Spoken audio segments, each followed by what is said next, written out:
ॐ नमो भगवते वासुदेवाय।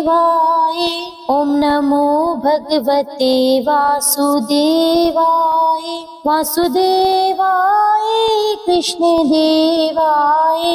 वासुदेवाय कृष्ण देवाय। ओम श्री विष्णवे नमः। जय श्री हरि। आप सभी को पोष पुत्रदा एकादशी व्रत की हार्दिक ढेरों शुभकामनाएं। आज की इस वीडियो में आप सुनेंगे पोष पुत्रदा एकादशी की संपूर्ण व्रत कथा, और कथा के अंत में आप जानेंगे कि एकादशी वाले दिन किस मंत्र के जाप से संतान की प्राप्ति होती है और संतान का जीवन सुख में बना रहता है। इसलिए आप सभी श्रोताओं से मेरा निवेदन है कि वीडियो को अंत तक अवश्य ही देखें। आइए कथा का आरंभ करते हैं। प्रेम से बोलिए विष्णु भगवान की जय, माता लक्ष्मी की जय। भगवान श्री कृष्ण के श्री मुख से सभी एकादशी व्रतों का महात्म्य सुनते हुए धर्मराज युधिष्ठिर ने भगवान श्री कृष्ण से कहा कि हे प्रभु, ये कल्याणकारी और महापुण्यदायी कथाएं सुनकर मेरे आनंद की कोई सीमा नहीं है और इन एकादशियों के प्रति मेरी जिज्ञासा बढ़ती ही जा रही है। हे मधुसूदन, अब आप मुझे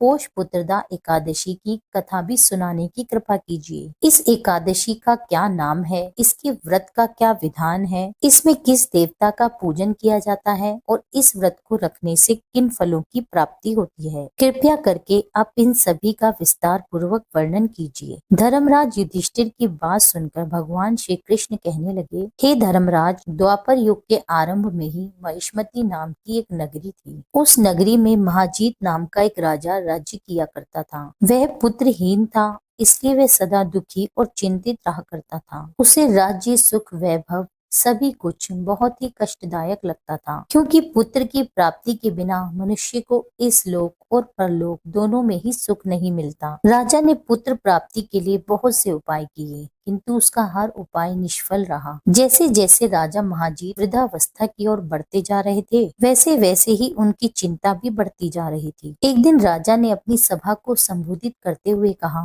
ना तो मैंने कभी कोई पाप किया है और ना ही मैंने कभी अपनी प्रजा से अन्याय पूर्वक धन एकत्रित किया है। ना ही मैंने अपनी प्रजा को कभी कष्ट दिया है, ना ही कभी देवता और ब्राह्मणों का निरादर किया है। मैंने तो सदा ही अपनी प्रजा का अपने पुत्र की तरह पालन किया है। कभी किसी से ईर्ष्या भाव नहीं किया, सबको एक समान ही समझा है। मेरे राज्य में तो ऐसे कानून भी नहीं है जो प्रजा में अनावश्यक रूप से डर उत्पन्न करें। इस प्रकार धर्म युक्त राज्य करने पर भी मैं इस समय अत्यंत कष्ट पा रहा हूँ। इसका क्या कारण हो सकता है, मेरी समझ में कुछ नहीं आ रहा। आप सभी इस पर विचार कीजिए कि इसका क्या कारण हो सकता है और क्या मैं इस जीवन में इस कष्ट से मुक्ति पा सकूंगा। राजा के इस कष्ट के निवारण के लिए उनके मंत्री आदि वन को गए, ताकि वहां जाकर किसी ऋषि मुनि को राजा का दुख बताकर कोई उपाय ढूंढ सके। वन में जाकर उन्होंने अनेक श्रेष्ठ ऋषि मुनियों के दर्शन किए। उसी वन में वयोवृद्ध और धर्म के ज्ञाता महर्षि लोमश भी रहते थे। वे सभी जन महर्षि लोमस के पास गए। उन सभी ने महर्षि लोमस को दंडवत प्रणाम किया और उनके सामने जाकर बैठ गए। महर्षि के दर्शन पाकर उन सभी को बड़ी प्रसन्नता हुई और सबने महर्षि लोमस से प्रार्थना की कि हे देव, हम बहुत ही सौभाग्यशाली हैं जो आपके दर्शनों का सौभाग्य हमें मिला। मंत्री की बात सुनकर लोमश ऋषि कहने लगे, हे मंत्रीवर, आप लोगों की विनम्रता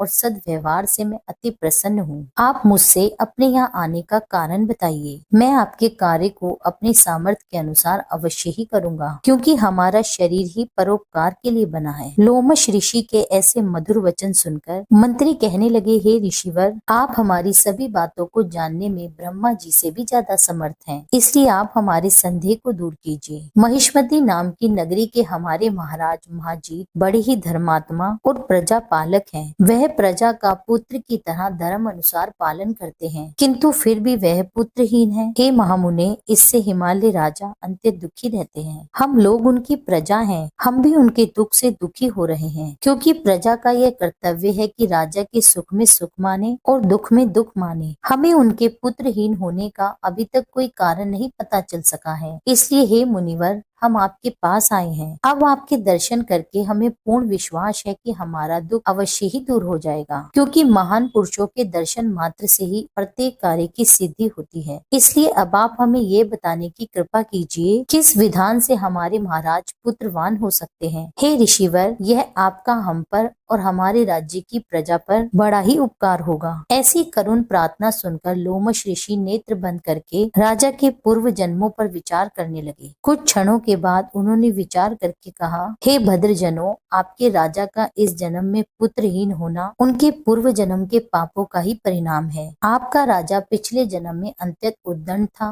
और बुरे कर्म किया करता था। अपने पिछले जन्म में यह एक गांव से दूसरे गांव में घूमा करता था। एक बार सावन मास के शुक्ल पक्ष की एकादशी के दिन की बात है। यह 2 दिन से भूखा था। दोपहर के समय एक जलाशय पे जल पीने गया। तभी उसी जगह पर एक ब्याई हुई गाय जल पी रही थी। राजा ने उस गाय को प्यासी ही भगा दिया, उसे पानी नहीं पीने दिया और खुद पानी पीने लगा। इसलिए हे श्रेष्ठ पुरुषों, तुम्हारे राजा को इस जन्म में यह कष्ट भोगना पड़ रहा है। एकादशी के दिन भूखा रहने का यह फल हुआ कि वह इस जन्म में राजा है और प्यासी गाय को जलाशय से भगाने के कारण वह इस जन्म में पुत्रहीन है। ये जानकर सभी मंत्रीगण प्रार्थना करने लगे, हे मुनि श्रेष्ठ, शास्त्रों में तो ऐसा लिखा है कि पुण्य से पाप नष्ट हो जाते हैं। अतः कृपा करके आप हमें कोई ऐसा उपाय बताइए जिससे हमारे राजा के पूर्व जन्म के पाप नष्ट हो जाएं और उन्हें पुत्र रत्न की प्राप्ति हो। मंत्रीगणों की बात सुनकर लोमश ऋषि कहने लगे, हे भद्रजनों, अगर तुम सब प्रजाजन मिलकर पोष मास के शुक्ल पक्ष की पुत्रदा एकादशी का व्रत करो, एकादशी व्रत करो और रात्रि जागरण करो और उस व्रत का फल राजा को दान कर दो, तो तुम्हारे राजा के यहाँ अवश्य ही पुत्र उत्पन्न होगा। राजा के सभी कष्टों और पापों का नाश हो जाएगा। इस उपाय को जानकर मंत्री सहित सभी ने महर्षि लोमश को कोटि कोटि धन्यवाद किया और उनका आशीर्वाद लेकर सभी अपने राज्य में वापस लौट आए। फिर उन्होंने लोमश ऋषि की आज्ञा अनुसार पुत्रदा एकादशी का विधान पूर्वक उपवास किया और द्वादशी तिथि को उसका फल अपने राजा को दे दिया। इस पुण्य के प्रभाव से रानी ने जल्द ही गर्भ धारण किया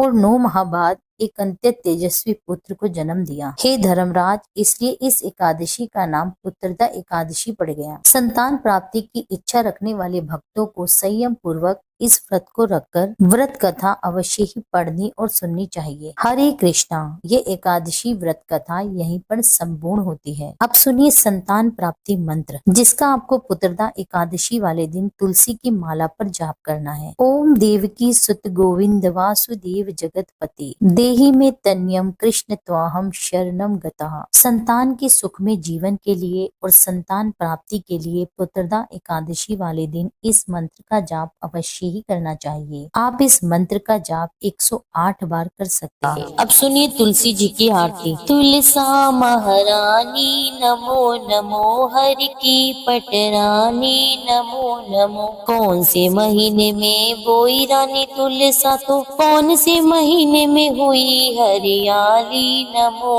नमो। तुलसा महारानी नमो नमो, हरि की पटरानी नमो नमो। आषाढ़ के महीने में बोई रानी तुलसा, तो सावन मास में हुई हरियाली नमो नमो। तुलसा महारानी नमो नमो, हरि की पटरानी नमो नमो। कौन से महीने में हुई तेरी पूजा, तो कौन से महीने में हुई पटरानी नमो नमो, हरि की पटरानी नमो नमो। कार्तिक के महीने में हुई मेरी पूजा, तो मंगशीर मास हुई पटरानी नमो नमो। तुलसा महारानी नमो नमो। धूप दीप नैवेद्य आरती, तो पुष्पन की बरसा बरसानी नमो नमो, हर की पटरानी नमो नमो। 56 भोग 36 व्यंजन,